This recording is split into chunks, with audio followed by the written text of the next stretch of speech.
One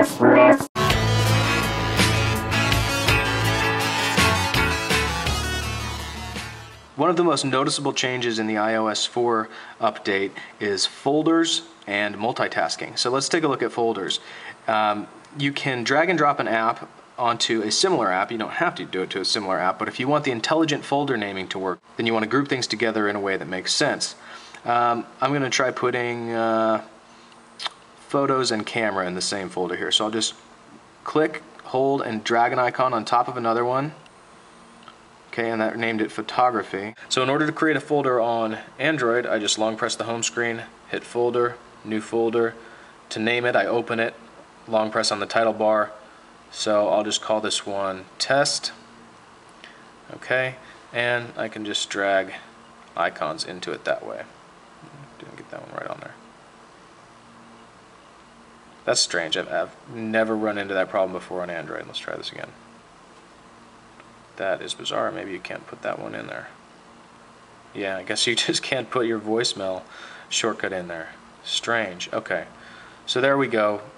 There's no limit to the number of apps you can put in a folder on Android, whereas the iPhone, the limit is 12. You can name the folders as you see fit in either case, though iPhone does attempt to name the folder for you. And removing an application from a folder is the same on both systems. You just open the folder, hold down the icon, and drag it out. On Android, because you don't see the rest of the screen while you have a folder open, you just long press and wait, and then do that. Next stop, multitasking. Alright, iPhone first. I'm going to go ahead and open some apps. And I'm just hitting the home button to get back to the home screen. Now, if I double click the home button, I have a recent apps down here at the bottom, and it's a short list right now because I don't have that many running. But what it does is it just puts the most recent one at the far left. So, you know, I've heard some people complaining that they wish it was organized differently. Maybe you could set manually your favorite apps and always have them up here at the far left, or that it would intelligently learn your usage over time and place the most commonly used apps on the far left. Right now it's just which was used last, which is fine with me. Multitasking on Android works by holding down the home button, and you just get a little pop-up window with your most recent 6 applications here. Tap it and you go back to the program.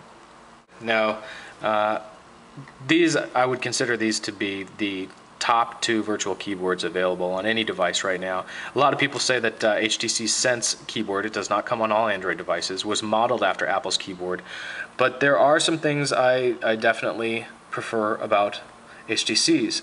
One of those things is the long press for alternative characters. Long press D becomes a pound sign. Apple just gives you the alternative characters buttons. Now I'll get into a message here so that I'm not showing somebody's email on the phone here. So I was saying that HTC's keyboard has this speech button, so it should translate what I say into text. Think about that for a second. Speech button, so Asian translate what I say into text, pretty close. I was speaking, I wasn't enunciating very well, put it that way. In terms of speed typing, I'll go ahead, whoops, both go into landscape mode. I'll just do a quick test. So this is a test of how well I can type quickly on the iPhone 4. Okay, this is a test of how well I can type quickly on the iPhone 4. Excellent. I was being pretty careless there. Let's try the Evo.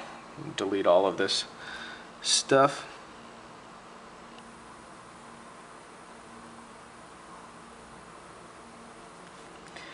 This is a test of how well I can type quickly on the Evo 4G. Alright, this is a test of how well I can type quickly on the Evo 4G. So one mistake, I'm not going to necessarily give it to one phone or the other.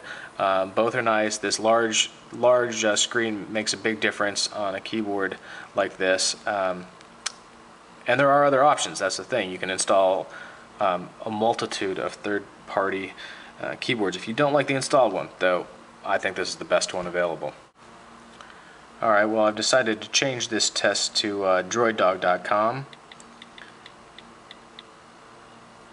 so that we can be viewing the same site in its full mode.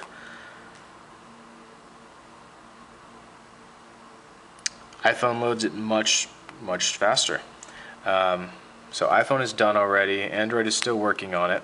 Let's do a little pinch to zoom here. Let's get it really big because a lot of people are talking about this Retina display and how it just does not, you just can't see pixelation. Supposedly the resolution is better than the human eye can detect, something like 326 dpi. So yeah, that does look amazing. Actually still waiting on Android. Both of these phones are hooked up to Wi-Fi. Well, what happened here? Yeah, Wi-Fi is on. Okay. Alright. So now we're going to do the same thing on the Evo 4G. Let's zoom way in there. So the limit on how close you can zoom in is different on each phone. And perhaps that's to limit pixelization, but you know, both look just fantastic. I don't think you can fault either device here in terms of the resolution. It looks just amazing.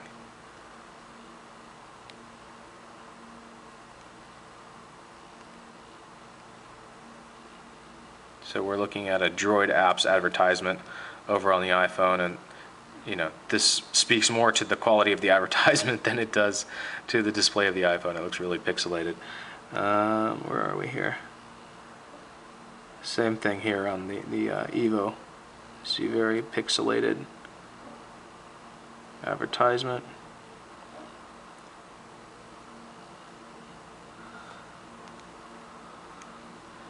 I'll just flick around a little bit to give you guys an idea of how responsive and quick it is.